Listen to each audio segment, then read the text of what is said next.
ololaha ishalqaan ee lagu dhisay jaamacadda ummadda farceeda galmudug ayaa si xawliya uga socda gudaha xarunta jaamacadda waxaana la bilaabay dhismayaal kala duwan oo lagu kaabayo adeegyada xarunta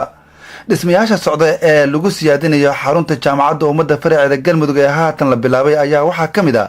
maktabadii ardadu ay ku kororsan lahaayeen aqoontooda hoolkii shirarka iyo kafeteeri waxaa sidoo kale qorshaysan in la bilaabo dhowaan qaybo ka mid ah fasalada lagu siyaadinayo xarunta iyo qabyatirka ama xayndaabka derbiga xarunta kambaniyada ku yaala magaalada Cabudaq iyo qaybaha kala duwan ee bulshada ayaa si wada jir ah uga qayb galaya ololaha ishalqaan ee lagu dhisay jaamacadda ummadda farceeda galmudug waxaana saaka ka soo qayb galay shirkadda korontada ee Ilays oo ka mid ah shirkadaha bixiya korontada magaalada oo maamulkeeda iyo shaqaalaheeduba ay maanta shift u heleen in ay maalkooda iyo muruqoodaba kaga soo qayb galaan dhismaha lagu siyaadinayo xarunta labaad ee jaamacadda ummadda farceeda galmudug maxamed cawil nuur janagale oo ah maamulaha shirkadda korontada Ilays oo maanta isaga iyo shaqaalihiisuba ay wada jir uga soo qayb galeen dhismaha xarunta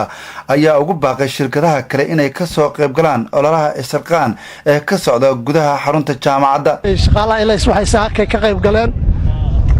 shaqada ka socota jaamacadda ummadda oo ishalqaan annaga oo sababta aan u qaadanay doorkaas ay tahay wanaagga iyo sharafta ay leedahay iyo horumarka ay dadka ugu fadhido haddaba haddii alla idmo waxaan doonaynaa inta hawshu socoto oo laga ebyaayo shaqadan inaannu xilligii annaga munaasib nagu noqdo aannu nimaanno waxaan kaloo doonaynaa inay nagu daydaan shirkadaha kale oo magaalada jooga kaleeto ugamaanaan soo qaybgelin xoog keliya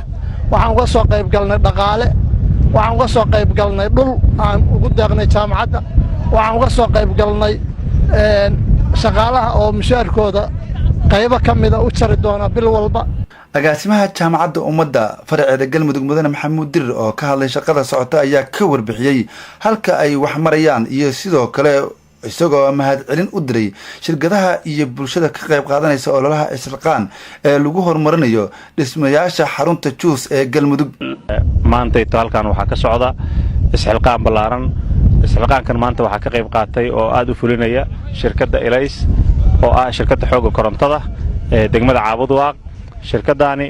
waxay maantayto tabarucday lacag dhan $1,000 isla markaasna shaqaalaheeda oo dhan aad iyo aad baan uga mahadcelinaynaa shirkadda Ilays waxay mudan tahay kudayasho ayay mudan tahay waxay muujisay in aysan bulshada aysan ka shaqaysanin ee bulshada ay ogashahay inay wax u soo celiso cabdikariin axmed burxan